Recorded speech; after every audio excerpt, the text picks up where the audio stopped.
Direktorat Reserse Kriminal Polda ini itu menangani perkara ini berdasarkan laporan korban yang tidak berangkat haji, tidak berangkat umroh. Mereka sudah melakukan pemesanan, kemudian sudah membayar lunas, kemudian dijanjikan untuk diberikan fasilitas atau kelengkapan dan berangkat, namun tidak berangkat. Nah, penyidik dalam hal ini mendalami ataupun melengkapi unsur-unsur perbuatan penipuannya adalah bahwa kondisi yang dijanjikan oleh pelaku ini tidak terlaksana. Ya, jadi itu yang kita dalami, Pak. Itu. Kemudian yang kedua, mungkin satu bulan di atas 100 ya, tahun. Oke. Oke, nanti itu mungkin era media sosial, sehingga biro-biro tersebut sangat mudah untuk menawarkan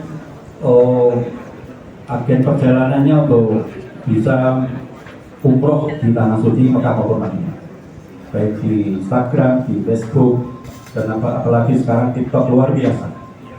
Dan ini semuanya bisa diakses oleh masyarakat yang berlomba-lomba seperti ini untuk bisa memfasilitasi, memberangkatkan masyarakat di ini, terutama dalam rangka untuk yang bisa berniat untuk melaksanakan umroh. Tentu pemerintah dalam hal ini Kementerian Agama sudah melakukan sosialisasi pembinaan pada masyarakat terkait dengan perjalanan ibadah umroh ini, dan juga sudah mempunyai regulasi yang membatasi pembiayaan terkait dengan umroh ini, bahwa batas bawah, batas minimal, batas standar yang ditetapkan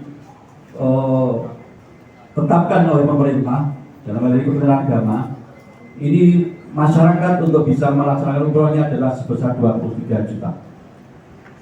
Nah, sehingga hari ini Bapak Ibu bisa lihat di berbagai medsos, jika ada biru yang berangkat umroh di bawah 20 juta. Meskipun tadi Pak Dir menyampaikan kasus ini adalah kasus yang tidak umroh biasa, tetapi kelasnya kelas bisnis kelas. Bisnis kelas 33 sampai 48 itu belum masuk, Pak. Bisnis kelas hari ini paling tidak di angka 70 sampai 80 juta. Ini agar masyarakat tahu. Jadi ketika bisnis kelas kok di bawah 50 juta itu adalah bohong. 90% saya pastikan bohong. Oleh karenanya maka kami tidak henti-hentinya menghimbau kepada masyarakat ini, terutama dan juga masyarakat luas umat Islam yang ingin melaksanakan umroh di tanah suci. Kami Kemenag DIY sudah sering kali, bahkan selalu senantiasa menyampaikan 5 pasti dalam melaksanakan umroh.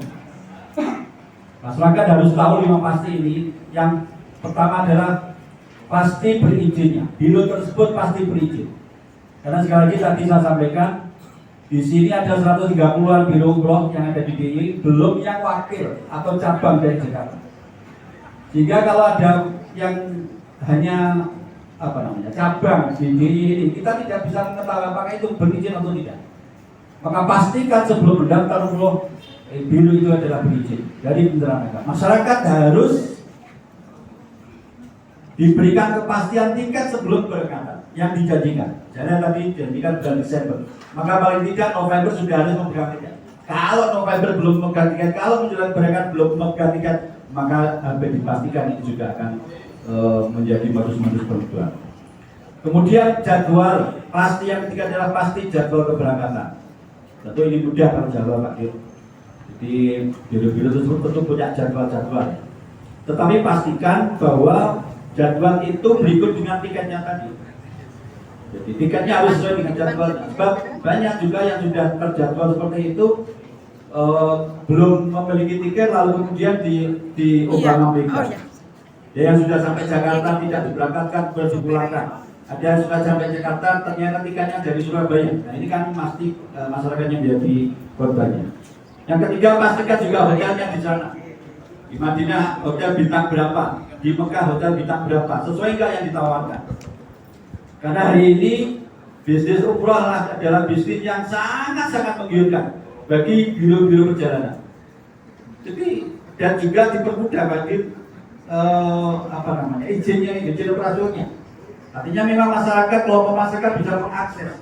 Ketika punya data dukung, kemudian punya syarat dan prasyarat tertentu yang sudah ditentukan, kemudian kita verifikasi, lalu kemudian diajukan ke pusat, lalu kemudian bisa mendapatkan izin untuk melaksanakan menjadi biro umroh atau biro perjalanan. Kemudian juga kemudian unsurnya adalah penipuan tunggakan, sementara kami tetapkan satu. Ya. Nanti update selanjutnya akan kita informasikan lebih lanjut. Siapa yang membantu ataupun siapa yang terlibat dalam peristiwa perbuatan pidana ini. Itu, Mas. Juga sudah disampaikan. Termasuk ada satu laporan lagi di unit Reskrimsus. Untuk kasus ini masih proses lidik, sehingga belum kita bisa sampaikan di konferensi pers hari ini karena memang masih proses lidik. Ada beberapa kekurangan dokumen yang disampaikan oleh korban. Jadi kami sampaikan untuk hari ini kami menyampaikan terkait laporan polisi yang diterima oleh Ditreskrimum, kemudian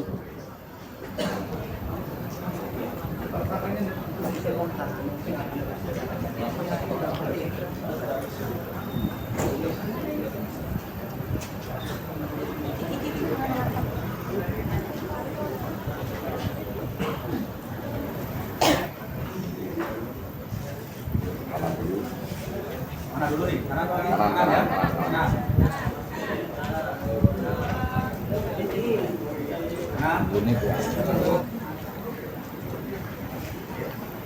Kita ke mobil ya.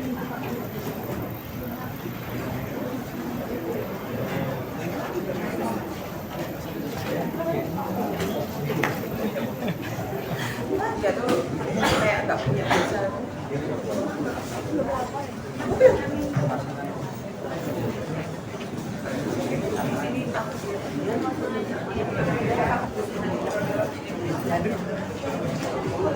Hadir.